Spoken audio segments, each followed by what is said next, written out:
تو بات ہے جنوری 2026 کی۔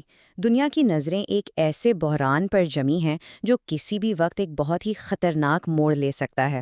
یہ کہانی ہے ایران اور امریکہ کے درمیان بڑھتی ہوئی کشیدگی کی، ایک ایسی کشیدگی جو اندرونی احتجاج اور بیرونی دباؤ کے بیچ میں پھنسی ہوئی ہے۔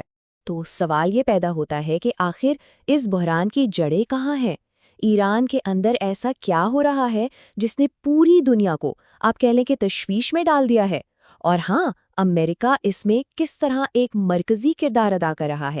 آئیے اس پوری پیچیدہ صورتحال کو ذرا سمجھنے کی کوشش کرتے ہیں۔ ہر بڑی کہانی کا ایک نقطۂ آغاز ہوتا ہے، اور اس بحران کی کہانی ایران کی سڑکوں سے شروع ہوتی ہے، جہاں عوام کا غصہ ایک بہت بڑی تحریک کی شکل اختیار کر گیا۔ دیکھیے، یہ کوئی عام احتجاج نہیں تھا۔ اس کی شروعات تو بگڑتی ہوئی معاشی صورتحال اور سیاسی گھٹن سے ہوئی، لیکن یہ آگ کی طرح پورے ملک میں پھیل گیا۔ شہروں سے لے کر دیہاتوں تک لوگ سڑکوں پر نکل آئے، جو حالیہ تاریخ کی سب سے بڑی عوامی تحریکوں میں سے ایک بن گئی۔ اور اس عوامی تحریک کی قیمت بہت بھاری تھی۔ اطلاعات کے مطابق اس کریک ڈاؤن میں 2500 سے بھی زیادہ جانیں ضائع ہوئیں، جو اس بات کی علامت ہے کہ یہ صورتحال کتنی سنگین اور پرتشدد ہو چکی تھی۔ یہ صرف ایک عدد نہیں ہے، بلکہ ہزاروں خاندانوں کی کہانیاں ہیں۔ جب عوامی دباؤ اس قدر بڑھتا ہے تو ریاست اکثر طاقت سے جواب دیتی ہے۔ ایران میں بھی بالکل کچھ ایسا ہی ہوا۔ حکومت کا رد عمل بہت تیز اور بہت سخت تھا۔ مظاہرین کو منتشر کرنے کے لیے طاقت کا بے دریغ استعمال کیا گیا، لیکن اس سے بھی اہم قدم تھا مواصلاتی بلیک آؤٹ، یعنی انٹرنیٹ اور فون لائنیں بند کر دی گئیں تاکہ لوگ آپس میں رابطہ نہ کر سکیں اور دنیا کو اندر کی خبریں نہ مل پائیں۔ ہزاروں کی تعداد میں لوگوں کو حراست میں لے لیا گیا اور آزاد صحافت کا گلا گھونٹ دیا گیا۔ اچھا، جب ایران کے اندر یہ سب کچھ ہو رہا تھا تو دنیا کی سب سے بڑی طاقت امریکہ ظاہر ہے خاموش نہیں بیٹھا۔ واشنگٹن نے اس بحران میں براہ راست قدم رکھا۔ امریکی صدر ڈونلڈ ٹرمپ کا یہ بیان صرف ایک جملہ نہیں تھا، بلکہ ایک واضح پیغام تھا کہ امریکہ مظاہرین کے ساتھ کھڑا ہے۔ اس ایک بیان نے یوں سمجھیں اس اندرونی بحران کو ایک بین الاقوامی شکل دے دی۔ اور یہ سب صرف الفاظ کی حد تک نہیں تھا، امریکہ نے عملی اقدامات بھی اٹھائے۔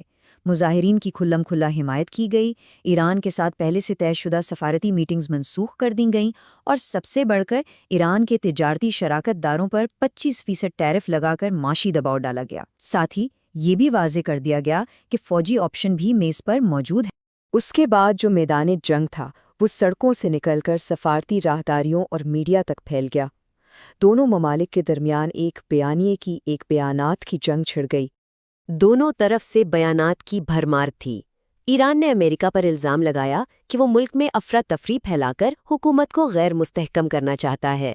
دوسری طرف امریکہ کا کہنا تھا کہ وہ تو صرف انسانی حقوق اور ایرانی عوام کے جمہوری حق کی حمایت کر رہا ہے۔ دنیا کے لیے یہ سمجھنا مشکل ہو گیا تھا کہ آخر سچ کیا ہے۔ لیکن یہاں ایک حیران کن بات سامنے آتی ہے۔ اس تمام تر عوامی دشمنی اور سخت بیانات کے پیچھے اطلاعات کے مطابق کچھ خفیہ رابطے اب بھی بحال تھے۔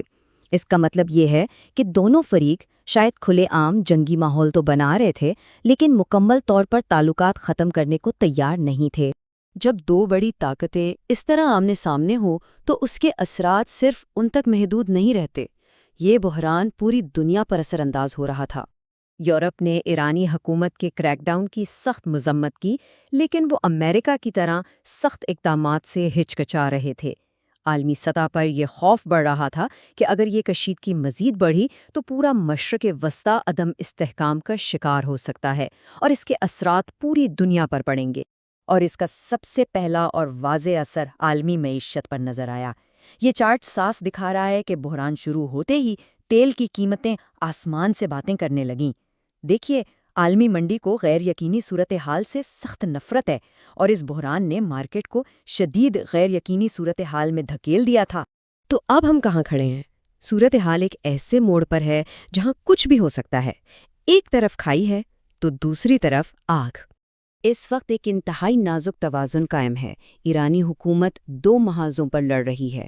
ایک طرف اپنے ہی عوام کا غصہ اور احتجاج ہے، اور دوسری طرف امریکہ اور اس کے اتحادیوں کا شدید بین الاقوامی دباؤ۔ یہ ایک ایسی صورتحال ہے جو زیادہ دیر تک قائم نہیں رہ سکتی۔ تو سب سے بڑا سوال یہی ہے کہ آگے کیا ہوگا؟ کیا پس پردہ کام کرنے والے سفارتی چینلز کوئی حل نکال پائیں گے، یا یہ الفاظ کی جنگ ایک حقیقی تصادم میں بدل جائے گی؟ اس کہانی کا اگلا باب ابھی لکھا جانا باقی ہے، اور پوری دنیا سانس رو کے اس کا انتظار